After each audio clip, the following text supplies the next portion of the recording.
Hoje, ir para a palavra, eu quero trazer uma palavra que o Senhor colocou no meu coração e me senti desafiado a compartilhar com vocês, que é sobre cartas, né?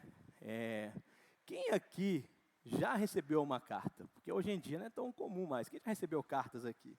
Agora, quem aqui já escreveu carta e mandou para alguém? Você está condenando a sua idade. É mais de 30, possivelmente está perto de 200.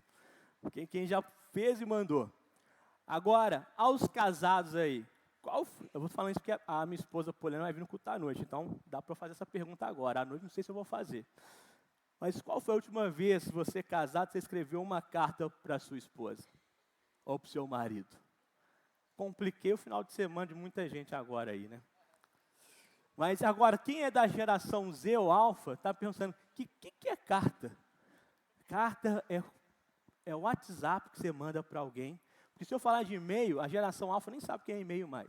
Mas carta é o WhatsApp que você mandava para alguém no papel. E quando a pessoa morava longe, você colocava ela no envelope, um selo, ia nos correios, mandava e depois de alguns dias essa pessoa ia receber. Era um WhatsApp com um mega delay aí. E a pessoa depois escrevia de volta respondendo a sua carta. E carta, ela é interessante porque nos dias de hoje, tudo está muito resumido, né? E na carta você acaba aproveitando a oportunidade, colocando mais riqueza de detalhes, mais conteúdo. Agora, eu queria que você pensasse em você recebendo uma carta de alguém que é muito especial para você. Não de alguém comum, mas de alguém que conhece muito bem. O que essa pessoa iria escrever para você sobre você? Você pode pensar? Talvez seu cônjuge, talvez seus pais, alguém que te conhece muito bem. O que essa pessoa iria escrever se ela fosse mandar uma carta para você? Dá para eu pensar? Será que nessa carta ela ia colocar mais elogios ou mais advertências para você? Será que essa pessoa ela iria colocar quais recomendações? Eu fiquei pensando sobre isso e comecei a pensar, e se fosse Jesus escrevendo uma carta para você? O que teria na carta de Jesus para a Daiane? O que teria na carta de Jesus para o Kaique? Para o Daniel? Para a Marília? Para o Danilo? Para o Lucas? Para o Douglas? Para todos nós aqui. Qual o conteúdo que Jesus iria escrever para nós? Já pensou nisso? Você já pensou se recebendo uma carta vem de quem? De Jesus. Meu Deus. Será que quais seriam os elogios, qual seria o conteúdo que Jesus iria escrever para mim e para você? Quem deseja receber uma carta de Jesus, porque dá um frio na barriga. E nessa carta, Jesus escreve uma carta para nós. A palavra de Deus é uma carta viva, é uma carta de amor para nós, mas eu quero ir mais a fundo sobre algumas cartas que Jesus escreveu para mim e para você. Nessas cartas, Jesus ele coloca a mesma estrutura como uma saudação, apontando sobre quem Ele é, conectando a nossa realidade. Ele traz também, ele é muito sincero o que Ele pensa a nosso respeito. Ele traz em alguma dessas cartas elogios, outras advertências e quase todas recomendações. E Ele aponta que quando nós cumprimos as recomendações dEle, sempre vai haver uma recompensa. Isso é algo interessante nós trazemos para nós, porque toda a palavra de Deus, quando você é obediente a ela vai mostrar em cada mandamento, em cada ordenança de Jesus, quando há obediência, há uma recompensa gloriosa. E nessa carta também é assim. E eu quero falar sobre as cartas que Jesus escreveu à igreja em Apocalipse. Obviamente não vou falar das 7 cartas, das 7 igrejas da Ásia Menor, que estão todas praticamente localizadas na Turquia hoje em dia, né? Que é a igreja de Éfeso, Esmirna, Pérgamo, Tiatira, Sardes, Filadélfia e Laodiceia. Eu não vou falar das 7, mas quis mencionar, para que possamos ter só uma noção de que é um momento lá em Apocalipse 1, o apóstolo João, na ilha de Patmos, tem um encontro com Jesus, e ali Jesus, então, ele fala, olha, eu quero que você escreva essas 7 cartas para a minha igreja. Obviamente, as cartas foram endereçadas às 7 igrejas da Ásia Menor, mas elas não são exclusivas dessas igrejas, elas são para nós. São cartas que Jesus escreveu para mim, para você, para nós como igreja, para nós, Light, para cada um de nós, filhos de Deus. E nessas cartas, nós vemos essa estrutura que eu falei, uma saudação, um elogio, uma advertência, uma recomendação, uma recompensa. E essas cartas foram entregues pelo próprio Jesus. E a propósito, eu quero dizer que essa mensagem, a ideia principal dela não é ser exortativa, mas preventiva, para que possamos estar alertas e vigiando a nossa vida, para que possamos estar vivendo as recomendações que Jesus nos dá através dessas cartas. E pode ser que algumas pessoas, essa mensagem vai fazer você recalcular a sua rota da sua vida, para que você possa estar na direção certa, no caminho certo, no destino correto. Porque a nossa direção é a cruz de Jesus, o caminho é Jesus, como está em João 8, e o destino é o centro da vontade de Deus. Para que possamos, estar caminhando e desfrutando da boa, perfeita e agradável vontade dEle para nós. Se você já está vivendo, é para que você possa, então, sempre manter em alerta nessa rota. Não procurar por atalhos. Não procurar por desviar o seu caminho, mas para sempre estar caminhando na estrada que é Jesus. E eu quero trazer a sua atenção. Eu vou falar das primeiras, como já disse, não vou mencionar as 7 cartas, mas eu quero falar das primeiras ali, algo que o Senhor trouxe ao meu coração muito forte. Eu quero começar em Apocalipse capítulo 2, verso 1 e 2. A carta à igreja de Éfeso. Eis que, verso 1, ao anjo da igreja em Éfeso escreva: eis que diz aquele que tem as 7 estrelas na mão direita e anda entre os 7 candelabros de ouro. Conheço as suas obras, o seu trabalho é árduo e a sua perseverança.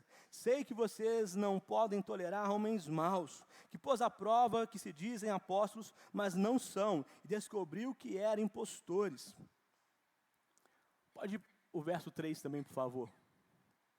Vocês têm perseverado, suportado o sofrimento por causa do meu nome e não têm desfalecido. Até aí.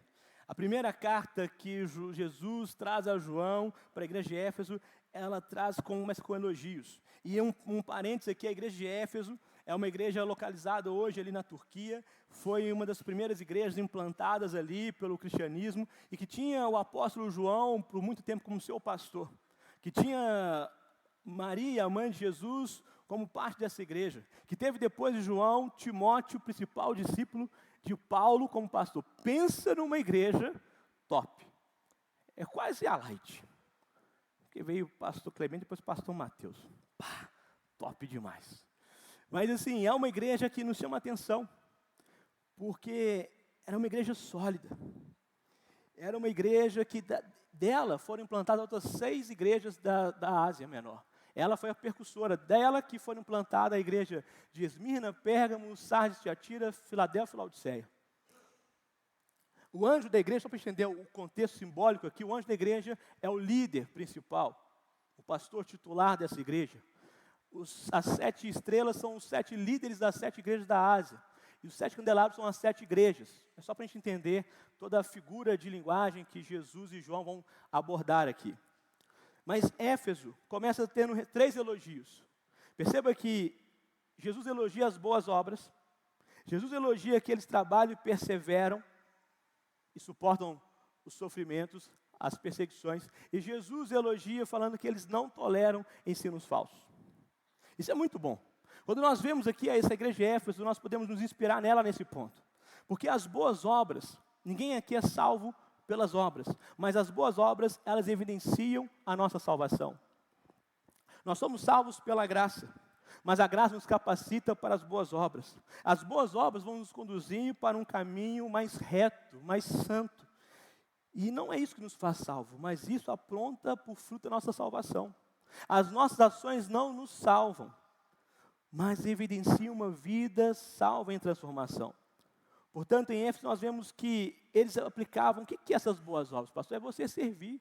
É você servir na casa de Deus, servir a sua família, servir aos seus irmãos. É você ser uma pessoa com disciplina espiritual. É você ser uma pessoa generosa e fiel ao Senhor, ser um dizimista, um ofertante generoso. Isso aponta para as boas obras. Aponta para você fazer o que tem que ser feito. Aponta para você perseverar. Nós vemos que eles não toleravam os impostores, que nos dias de hoje talvez seriam os pregadores da internet, que trazem heresias, distorcem as palavras. Talvez seria a teologia coaching, que aponta por uma teologia de ostentação, de você postar o que você tem e não o que você é. Então veja que eles trabalhavam duro. Olha que igreja bacana. Eles tinham boas obras. Eles tinham uma teologia boa. O povo não caiu em qualquer papo da internet, não. Eles não tinham paciência para esses gurus da internet hoje, não. Que só quer trazer baboseira para o seu ouvido. Eles queriam estar no culto, ouvindo de Deus através do seu pastor. Era uma igreja firme nesses fundamentos. Mas Jesus traz agora uma advertência. No verso 4, no entanto, ou seja, tá, eu te elogiei, porém, todavia, Efésio, eu tenho algo contra você. Você abandonou o seu primeiro amor. Portanto, lembre-se de onde caiu, arrependa-se e faça as obras que praticava no princípio. Se não se arrepender, virei a você e tirarei o seu candelabro do lugar dele. Porém, uma coisa a seu favor, você odeia as práticas nicolaítas, como eu também as odeio. Quem tem ouvidos, ouça o que o Espírito diz às igrejas. Aquele que vencer, darei o direito de comer da árvore da vida, que está no paraíso de Deus. Eu vou depois à frente falar desses nicolaítas aí, dessa turma aí, mas eu quero trazer como ideia principal aqui, a advertência e a recompensa.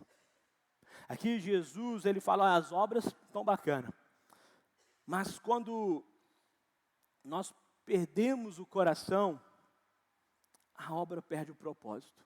O que nós estamos fazendo. Quando eu falo obra, é a nossa atitude, tá? É nossas ações.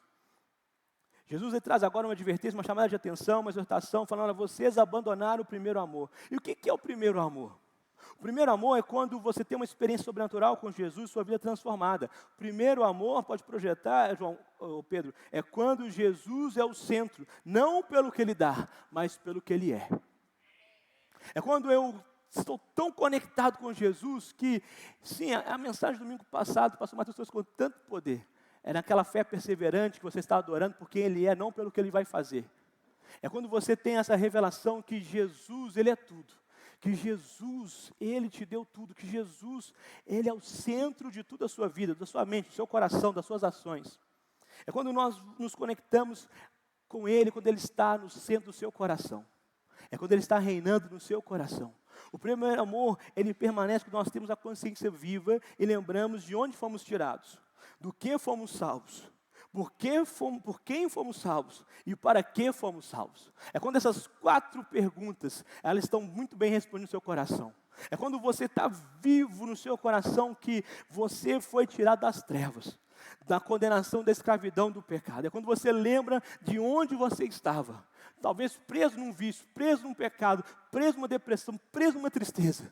E agora a vida veio, a alegria tomou seu coração. Vida plena e vida em abundância, tomou conta da sua vida. É quando nós entendemos que nós somos salvos da justa ira de Deus. Porque há uma distorção. Alguns pregadores pegam só um pedaço de Deus. Pronto, Deus é amor.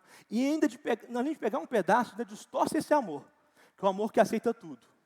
Não é. É o amor que não tolera tudo. O amor de Deus, ele é santo e justo. Mas esse mesmo Deus, ele é justo. E ele dá a oportunidade para todos que nele crê e confessar como único Senhor e Salvador, desfrutar de uma vida plena e eterna. Mas aqueles que o rejeitarem, ele vai o rejeitar no grande dia do juízo final. Então, quando nós somos salvos da justa ira de Deus, que vai apontar uma condenação eterna. Nós somos salvos pela fé, por meio da graça, mediante o amor ágape de Jesus, como está na carta que Paulo escreve a essa mesma igreja de Éfeso, em capítulo 2, verso 8 e 9, pois vocês foram salvos pela graça, por meio da fé, e isso não vem de vocês, é dom de Deus, não por obras, para ninguém se glorie. Nós fomos salvos por Jesus, como está em João 3,16, porque Deus amou o mundo de tal maneira que deu seu único Filho, para que todo nele crê não morra, mas tenha vida eterna. Nós fomos salvos para nos tornarmos luz nessa terra e sermos testemunhas vivas do reino para refletir a glória de Cristo por onde nós estivermos. Sabe, algo que eu não gosto é quando uma pessoa começa a querer endemonizar o seu trabalho, pastor. Sabe, pastor Matheus, algo que eu fico preocupado como parte da equipe pastoral dessa igreja, quando alguém fala na célula que o seu trabalho está atrapalhando de adorar Jesus, que a sua faculdade está atrapalhando ele de ser um cristão, porque ele não entendeu essas 4 perguntas. Porque adorar Jesus não é somente aqui. Adorar Jesus é quando você é a luz no seu trabalho. É quando você dá um bom testemunho. É quando você chega, independente. Sabe aquele dia que a empresa está numa pressão, em uma opressão? Você pensa assim, meu Deus do céu, eu estou no culto da libertação aqui. Você pensa assim, meu Deus, que ambiente pesado. Mas sabe como você deve chegar nesse ambiente pesado? Sorrindo, felizão. Bom dia, gente, bom dia, tudo bem? Ah, que coisa boa. E tu vai ficar assim, está maluco? A empresa não está batendo a meta. O nosso coordenador falou que se continuar assim vai mandar tantos embora. Você está vendo aí que o mercado aí, ó, com aqueles demônios, aqueles STF lá, estão só piorando a coisa. Você está maluco? Por que você está rindo aí? Aí você falou, queridão, porque hoje de manhã eu tive um momento com Deus, foi tão bom. Sabe por quê? Eu não sou guiado por essas coisas, eu creio que tudo vai ficar bem. Eu não sei quando, mas uma hora tudo vai mudar. E mesmo se não mudar, a minha alegria, a minha paz, não está nessas coisas. Eu tenho algo muito maior do que isso aqui. Você tem que vir conhecer. O que você vai fazer quinta-feira? 8 horas, 8h15. É a minha cela, cola lá com a gente. Vai ser bom demais. Vai ter um lanche especial, você tem que estar lá. Isso é adorar Jesus, gente. É adorar Jesus quando lá na faculdade vai rolar aquela calorada, que você sabe que vai estar enxofre puro. Você fala, ali eu não vou conseguir não. Mas no outro dia, lá naquela resenha, talvez no bandejão, talvez, vocês ainda tem, né? Eu sou da época do bandejão do Cefete, mas aquela resenha ali no Corel, alguma coisa, você fica conversando, cara, nossa, velho, tem algo bom demais queimando aqui dentro do meu coração. Gente, vocês têm que entender, eu estava preso num tanto de vício. Meu Deus, eu tinha esse problema, mas, cara, Jesus está transformando minha vida. Isso é o primeiro amor. Isso é adorar Jesus. Isso é você ser luz. É quando você compreende que você não foi feito para ser luz aqui nesse domingo. Aqui nós recebemos alimento. Mas nós temos a oportunidade de sermos luz. É de segunda a sábado. É no momento, no dia a dia ali. E quando nós compreendemos, o primeiro amor sempre mantém essas 4 perguntas, as 4 respostas, as 4 perguntas vivas no seu coração. E esse primeiro amor é despertado quando? Quando nós temos um encontro verdadeiro com Jesus. Isso queima, isso arde, isso grita no nosso coração. Mas se a gente não vigiar, isso esfria. Sabe por que esfria, gente? Porque nós vemos dias muito agitados. E se você não vigiar para manter o propósito, o porquê, as 4 perguntas. Para que você foi salvo? Do que você foi salvo? Quem te salvou e por quê? Se você não manter sempre isso vivo no seu coração, a correria do dia, ela vai fazer você entrar no modo automático. Se nós não vigiarmos nosso coração, a agitação dos dias de hoje vão nos roubar. E tem um outro problema também, esse é um. Mas o segundo problema que pode nos roubar do primeiro amor é quando nós... Pensa aqui o seguinte, o primeiro amor é quando você entende e coloca Jesus no centro. Aqui eu estou no centro do nosso palco, certinho. No centro está Jesus. Ele está no primeiro lugar, está no centro do meu coração. Mas de repente, eu começo a colocar algo que seja lícito ou ilícito no lugar de Jesus. Eu não estou tirando de Jesus do meu coração. Eu não estou falando, sai embora Jesus, sai daqui. Eu não estou falando, se for assim, você dá licença Jesus, dá licença, fica aqui do ladinho aqui. Ah, agora eu vou colocar aqui, ó. Eu sempre sonhei em passar naquele concurso.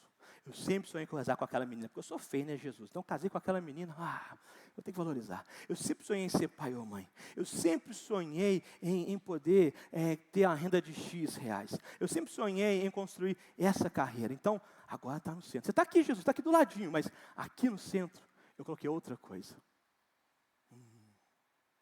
Roubou o primeiro amor. Jesus continua no coração. Jesus está do ladinho.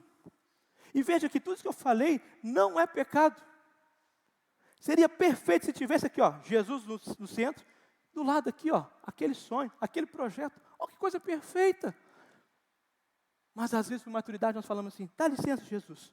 Pronto, está aqui. Meu bezerrinho de ouro, como você é lindo. E nós começamos a substituir o lugar que era para Jesus. Talvez Éfeso se vangloriou das suas boas obras, do seu resultado. Isso é bênção, é glória a Deus, resultado, crescimento. Mas Éfeso não pode tirar Jesus do centro. E Éfeso sou eu. Éfeso é você, Éfeso somos nós. Nós temos que vigiar o nosso coração para não deixar o primeiro amor se esfriar. Precisamos continuamente voltar à fonte que é Jesus, sua graça, sua cruz e o nosso chamado. Sabe? Você já ficou no automático em alguma área da sua vida? Já ficou? Seu casamento já entrou no automático? É um perigo, mas acontece. Você é vulnerável, o meu já entrou. Mais de uma vez. E pela graça de Deus, minha esposa, que geralmente mulher fica mais ligada a isso, chamou a atenção, volta. Graças a Deus pelos meus pastores, meus discipuladores, que quando estava no automático, nós abrimos isso para eles, nos ajudaram, volta. Mas já aconteceu. E é muito perigoso. Seu trabalho já entrou no automático? Misericórdia. Sabe o que é complicado? É um funcionário que entrou no automático. Porque ele começa a ser abaixo da média, frustrado porque não está recebendo mais ou sendo promovido, e tudo, todo dia, fica maçante.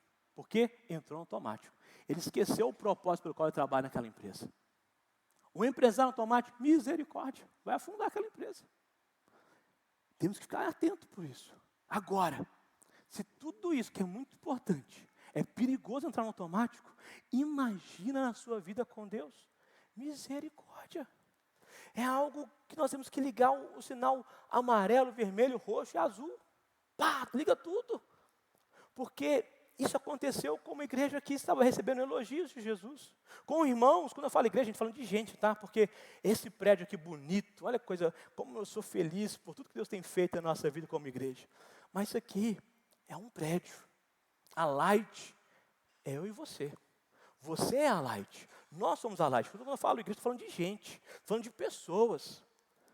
E nós somos Éfeso, nós somos Light. Essa mensagem é para nós, porque nós somos a igreja de Jesus. E por isso que Jesus escreve para advertir, para exortar, porque devemos manter o nosso coração sempre com Jesus no centro. E quando nós não temos Jesus no centro, Ele dá uma orientação: arrependimento, que é mudar a direção. Você está indo para cá, Ele fala: opa, dá um cavalo de pau aí, ó. Volta, vai para a direção correta. Muda a direção da sua vida, muda a direção que você está caminhando. Jesus, Ele fala que nós precisamos ter um arrependimento, sair do automático. Ele escreve que nós precisamos voltar ao lugar onde as coisas perderam o seu verdadeiro valor. E eu quero fazer um exercício com você. Feche os seus olhos, mas não dorme não, por favor. Se alguém demorar a voltar depois é porque deu uma cochilada, hein? Feche os olhos aí. Lembra do dia que você foi encontrado por Jesus. Lembra de como você foi encontrado. Lembra daquela experiência gostosa e maravilhosa. Agora, só você e Deus.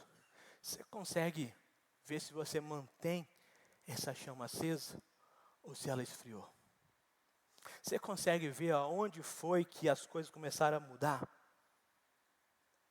Abre os olhos. Sabe o que acontece? Sabe o que acontece, Douglas? Tem gente que quer colocar a culpa em gente, quer terceirizar. Ah, é o fulano de tal. Tem gente que coloca até a culpa no líder, coitado. Ah, é o líder, é o fulano de tal. E começa a terceirizar aonde ele perdeu o primeiro amor. Mas Jesus nos convida para a gente fechar os olhos, olhar onde você caiu. Volta para lá. Será que quem está sentado no trono do seu coração é Jesus ou nós temos colocado outras coisas? Sejam listas ou listas. Quando nós voltamos nossos olhos para Jesus, Jesus coloca luz sobre a situação. E aí você consegue perceber o que tem que ser ajustado. Recentemente nós tivemos aí o top 968 da Manada dos Luzeiros, dos Legendários. Foi maravilhoso, gente. Quem estava aqui naquele culto? Nossa, agora, os legendários aí.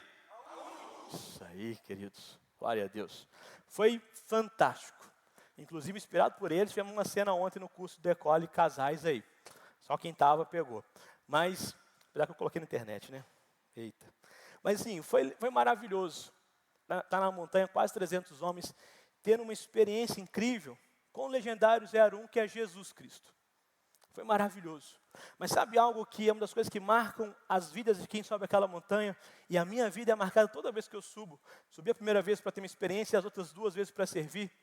É que na montanha nós conseguimos valorizar as coisas do dia a dia que às vezes nós não damos o seu verdadeiro valor. Lá na montanha nós conseguimos dar um valor para o nosso conforto. Porque às vezes começamos a subestimar ou a rotular que é pequeno ou que é fraco, mas lá nós vemos como que aquele conforto é precioso que Deus te deu. Seja sua cama, sua casa, seu carro. Mas o principal, nós valorizamos, sabe quem? Nossa família. Gente, deixa eu confessar algo para vocês aqui. Das 2 vezes subi para servir. Tem um momento lá que o coração fica apertado de saudade da minha casa.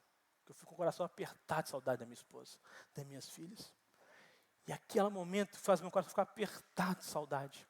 Eu começo a ver como que eu preciso valorizar ainda mais minha esposa. Como que eu tenho que honrar mais ela.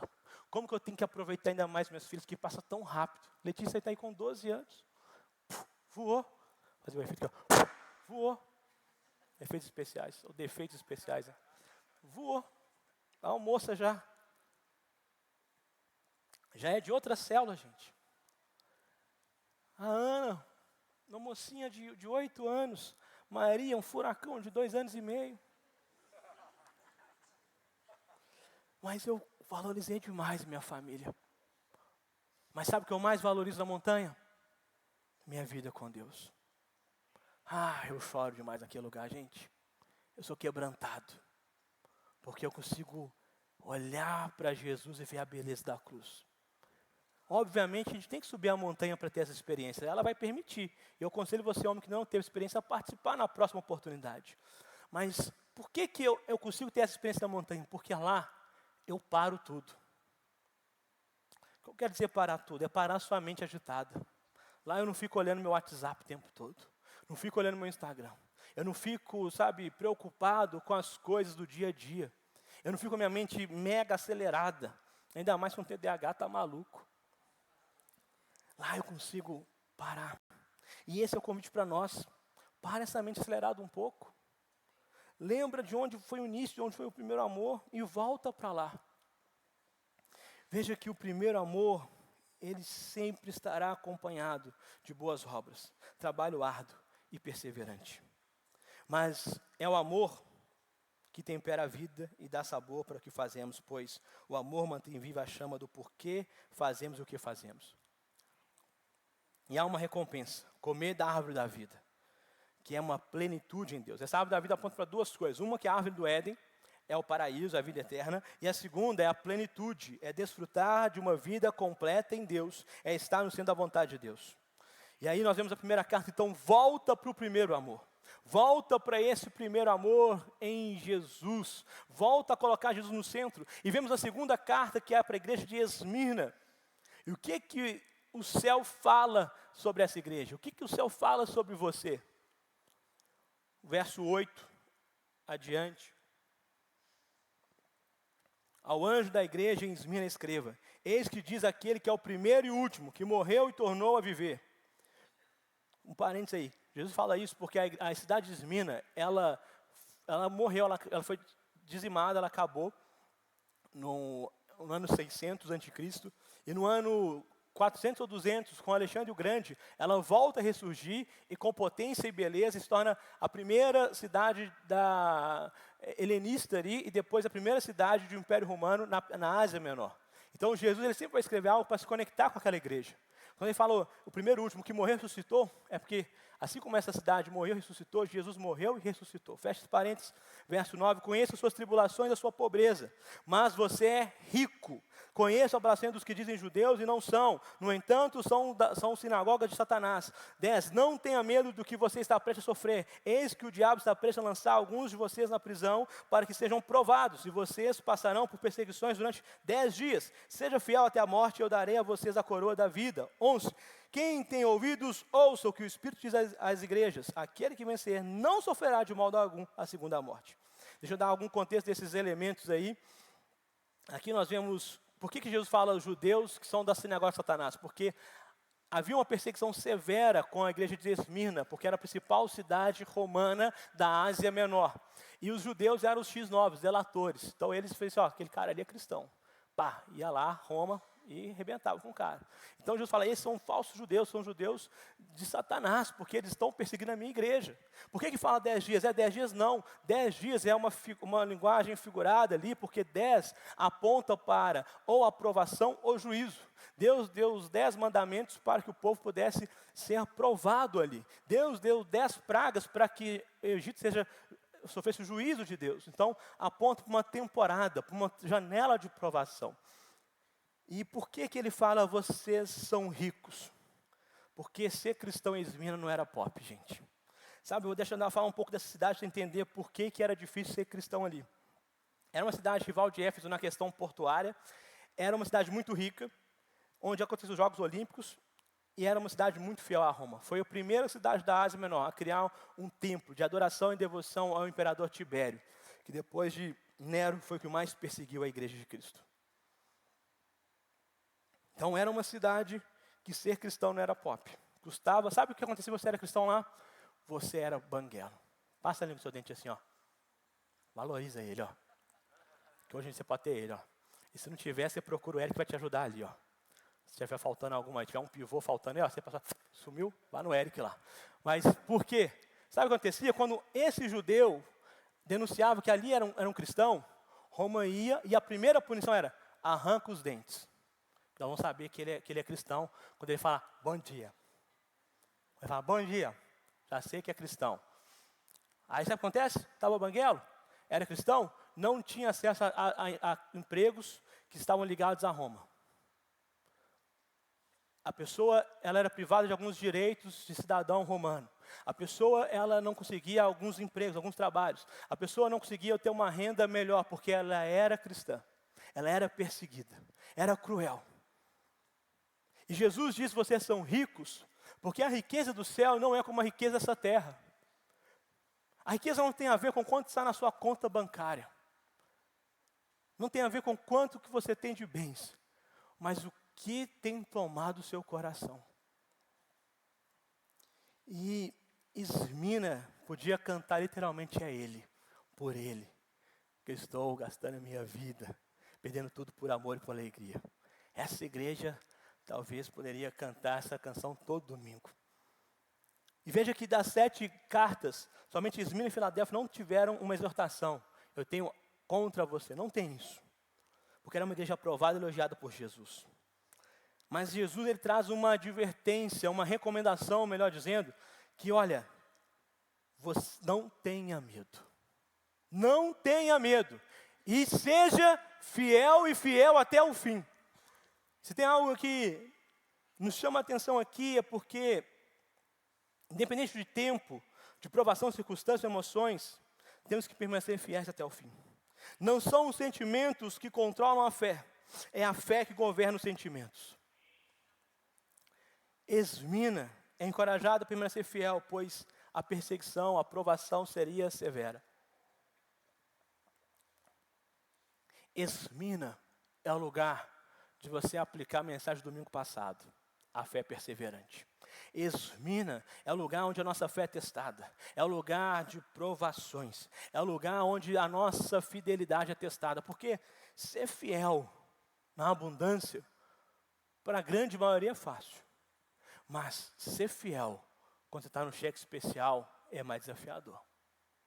Ser um fiel ao Senhor, falando de contribuições, ser dizimista fiel ao Senhor, quando está tudo sobrando, é o esperado. Mas a sua fidelidade é testada quando você está no vermelho. E, queridos, infelizmente, por erro meu, na minha casa, por muito tempo eu fui fiel ao Senhor, junto com o banco, no cheque especial. Mas eu nunca negociei de ser fiel. Porque Jesus não tem culpa da minha má administração. Se tudo que eu tenho vem dele, eu preciso de ser grato, fiel e ter fé nele.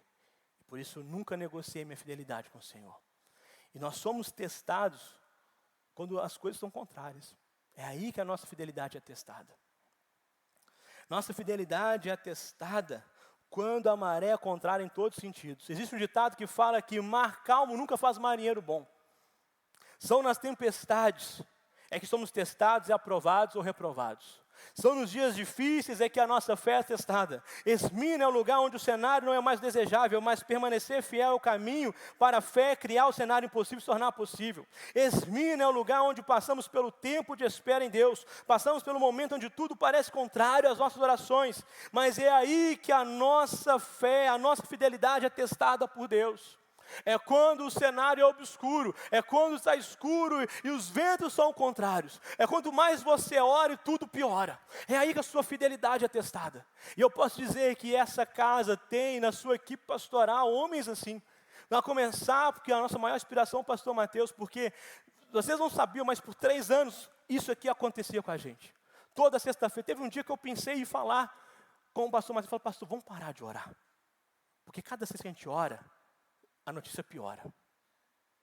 A gente orava, e aí chegava na segunda e na terça, o advogado ligava, ó, está pior.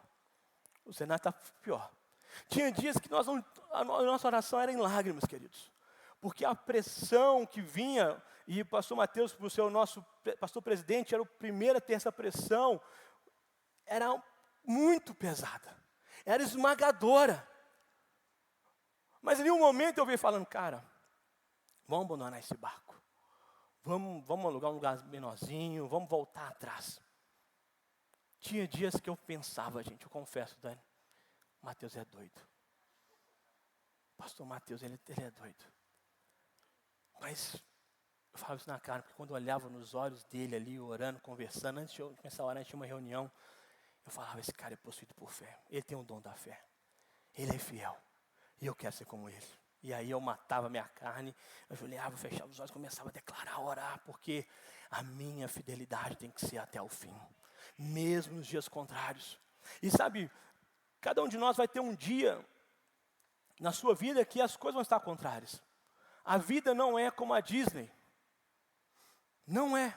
Vamos ter dias desafiadores. E o nosso chamado não é para você ser feliz para sempre, sua felicidade vai estar na eternidade. O nosso chamado é ser fiel até a eternidade.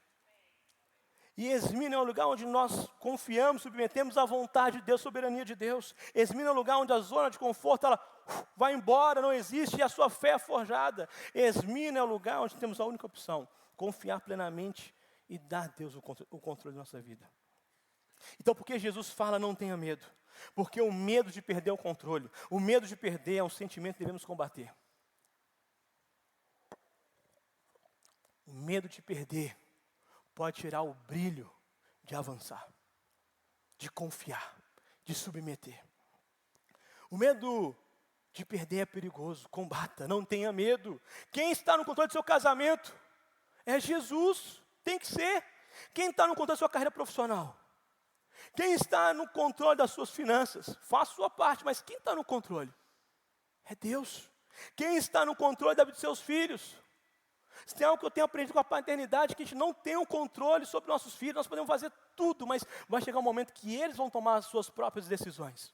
Por isso, eu tenho que fazer a minha parte como um pai, no caminho, ensinando o caminho, mas eu preciso confiar em Cristo, o controle da minha vida. E quando nós não confiamos plenamente em Jesus, nós temos medo de perder. E por vezes queremos entender tudo e confiar tudo a Cristo. Mas posso entender tudo. Mas o convite não é para entender, é para confiar. Abandona os porquês e confie de todo o coração. O convite é confiar em Jesus, deixar Ele estar no controle. Independente de dias bons e maus, seja fiel, permaneça fiel no início, permaneça fiel no meio e permaneça fiel no fim.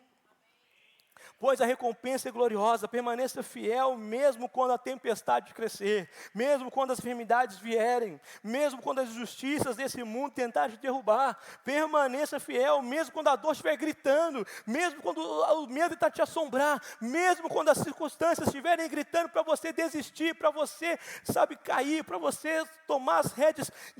Seja fiel, não temas, porque Deus sempre está conosco. Apenas confie em Cristo e permaneça fiel em todo o tempo, porque o Deus maravilhoso, Deus Cristo Todo-Poderoso, nunca irá nos abandonar. Não tenha medo, não temas, seja fiel.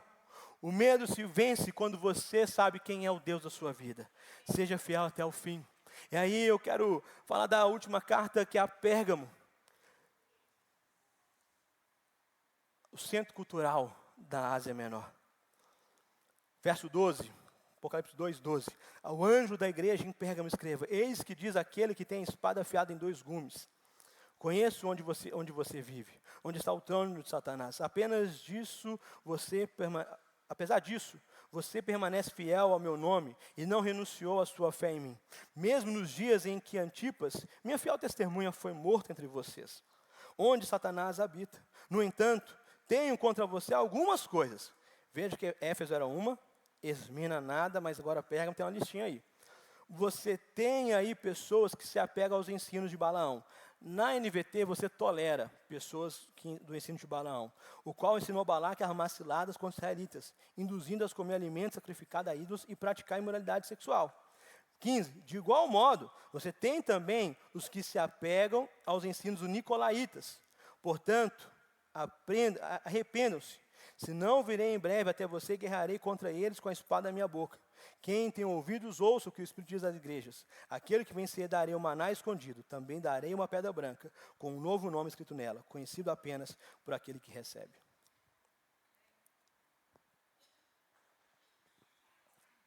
Deixa eu dar rapidinho um contexto de Pérgamo e falar desses pontos da carta. Pérgamo era o centro cultural. A segunda maior biblioteca do mundo era em Pérgamo. Pérgamo teve um problema com o Egito e parou de receber o papel. E Pérgamo foi o precursor a criar os pergaminhos. Então, era um centro cultural da Ásia Menor. Era um lugar onde formavam os pensadores, as ideologias. E aqui, Jesus, então, ele aponta para o modo de pensar. Éfeso aponta para quem está no trono do coração. Esmina para quem está no controle das suas emoções, sentimentos. Não tenha medo, permaneça fiel. Pérgamo aponta para a nossa mente, para a nossa forma de pensar. Porque é sutil a forma que Satanás vai atuar. Veja que em Éfeso, Satanás ele quer só o seguinte, Jesus pode controlar seu coração, só arreda. Agora, em Esmina, ele quer amedrontar. Você vai perder as coisas.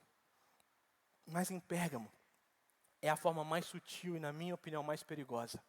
Porque ele quer moldar sua forma de pensar. Veja que Jesus não fala que vocês praticam os ensinamentos de Balaão e nicolaítas. Vocês toleram. Vocês acham que não tem nada a ver, não tem problema. Balaão, está aí lá no Números 22, 24, não vou entrar por conta do nosso tempo, mas foi um profeta que se tornou um falso profeta, que se vendeu a Balaque para enganar Israel. Para profetizar de uma forma enganosa Israel, induzir Israel a cair em pecado e por isso perder a bênção de Deus. E no Nicolaítas é um dualismo, é a separação do santo e secular. O que é o Nicolaíta? Naquela época, uma pessoa chamada Nicolau, um grande pensador, converteu ao cristianismo. Ele conheceu Jesus, converteu a Jesus, mas, como todo mundo quando tem uma experiência com Jesus, tem áreas da sua vida para reformar e mudar. Nicolau tinha uma outra mulher, no bom português, uma amante. E ele não queria abandonar a amante. Então ele criou uma distorção da palavra, relativizou falando o seguinte, olha, Deus se preocupa com o meu espírito, porque a minha carne não converte, a minha alma não converte, ela continua desejando a minha amante. Então eu vou buscar a Deus a parte espiritual, porque essa aqui, carnal, vai perecer nessa terra mesmo. Então, domingo eu estou na igreja, segunda, na hora do almoço, ou depois do serviço, eu saio mais cedo, eu estou com minha amante. E vida que segue. Então, o que ele queria dizer, meus corpos, minhas regras. Isso é velho, gente, não é de agora não. Hipergraça purinha, distorção da palavra de Deus. Então, ele estava começando a tolerar. Aquele cara ali tem 3 mulheres, tem problema não. Domingo ele está aqui com a gente firme, pensam. Aquele ali participa de uma orgia. Está de boa. O que importa é que ele está aqui bonzinho com a gente. E começou a tolerar isso, sem advertir. Não há nenhum problema da pessoa estar indo.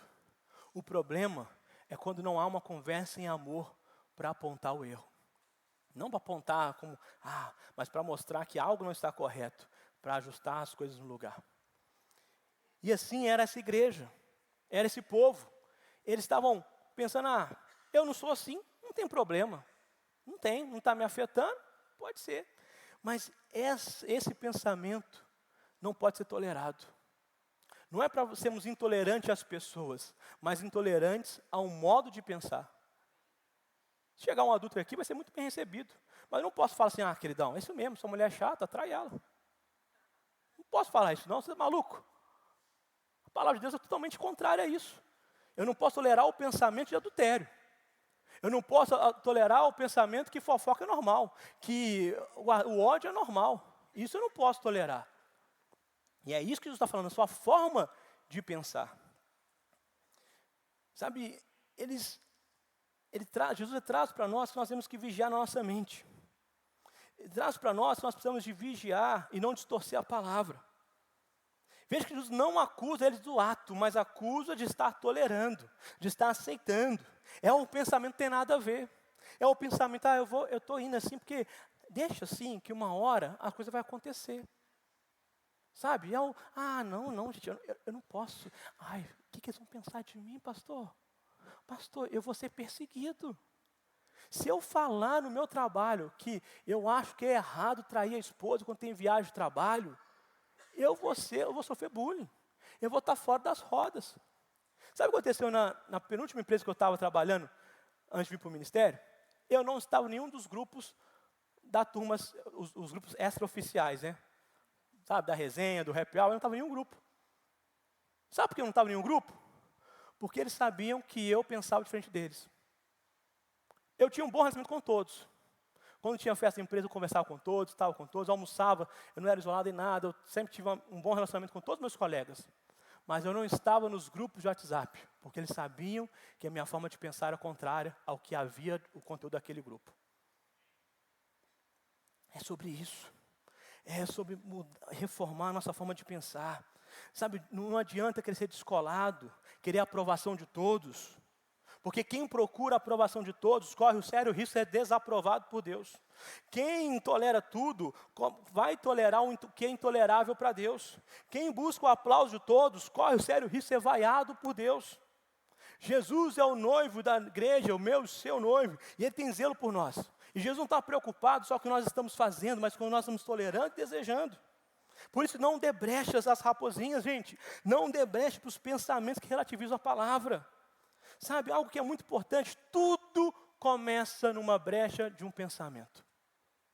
Eu nunca, como pastor, como supervisor, fui aconselhar alguém que adulterou por acidente.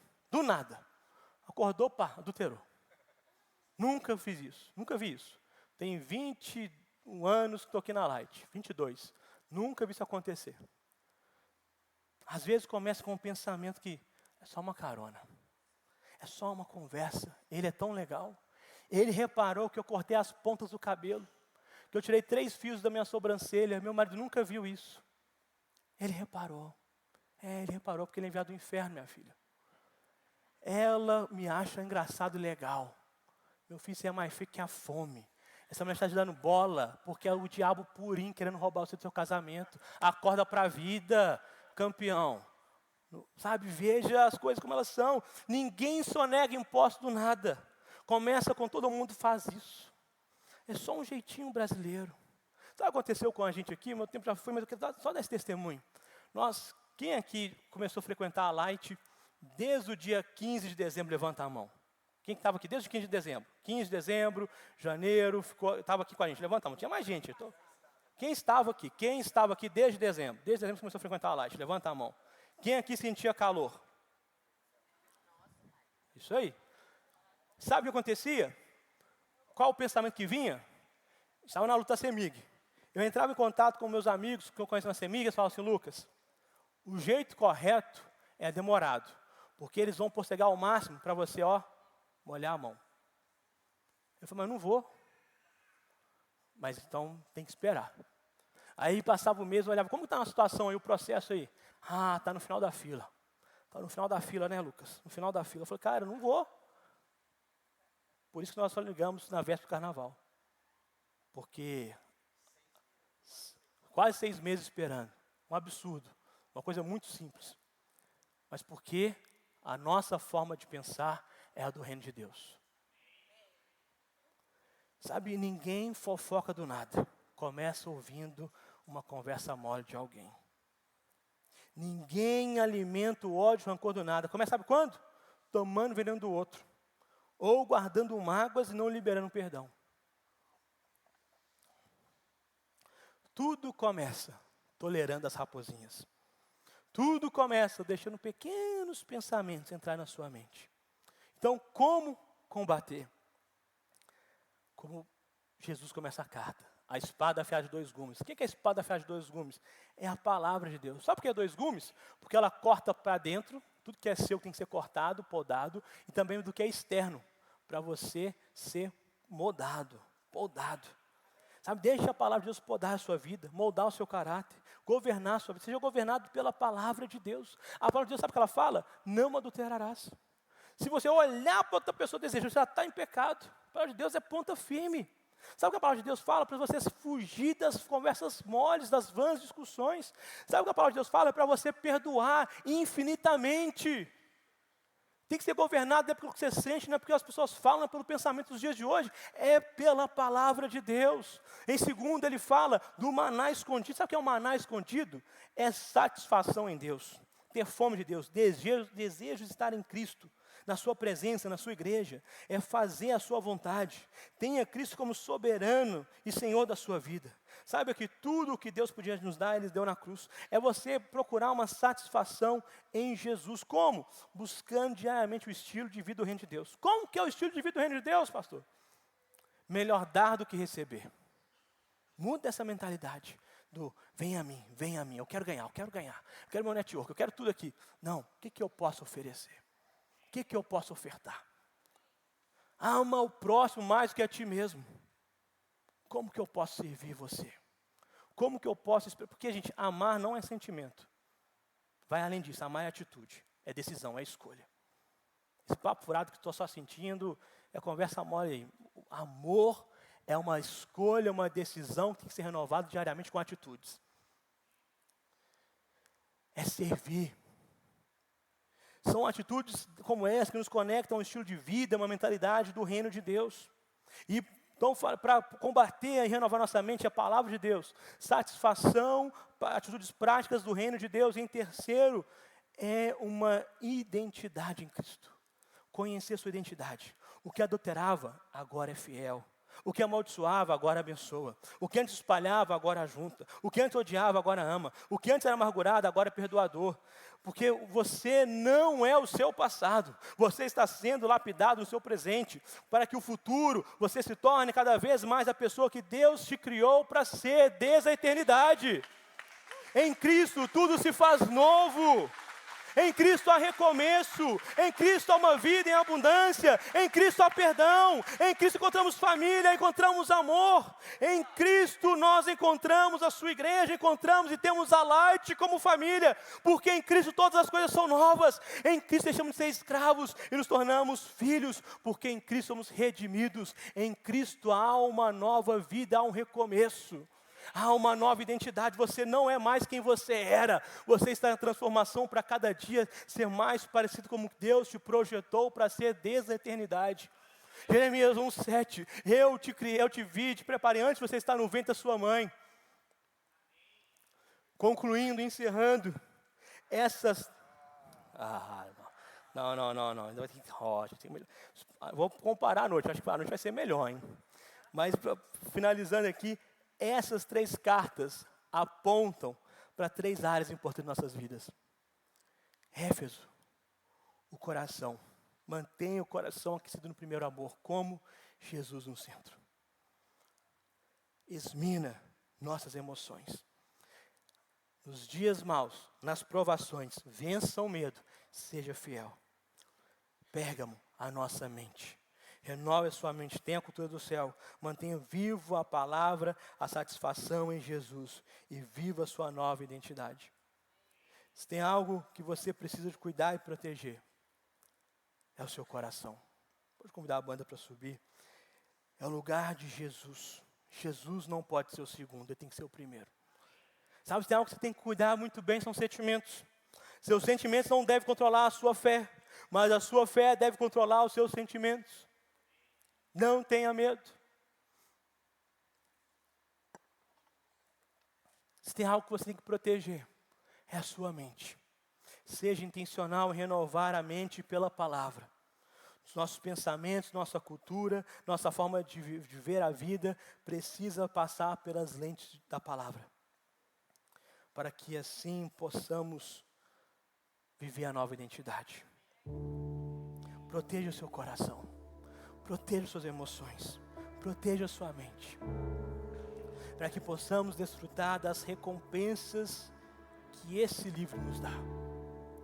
Qual recompensa? A árvore da vida, plenitude. Reinar com Cristo, coroa da vida.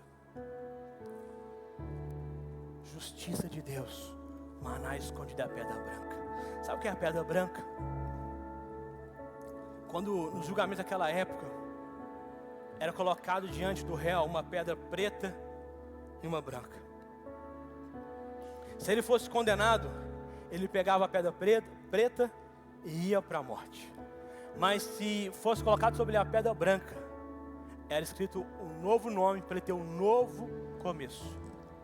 E não mais ser condenado. Quando nós nos rendemos a Jesus, Ele nos dá a árvore da vida. Ele nos dá a coroa da vida. Ele nos dá a pedra branca, que é a justiça de Deus. Somos justificados. Jesus escreve essas cartas para nós, para que possamos alinhar a nossa vida à sua vontade. Para sermos testados, provados e aprovados por Ele. Essa palavra é para que possamos vigiar, estar atentos, zelar pelo nosso coração, pelas nossas emoções, pela nossa mente. Porque essa vida aqui, ela é muito passageira. Nós estamos de passagem aqui, nós estamos aqui para cumprir uma missão, ser luz.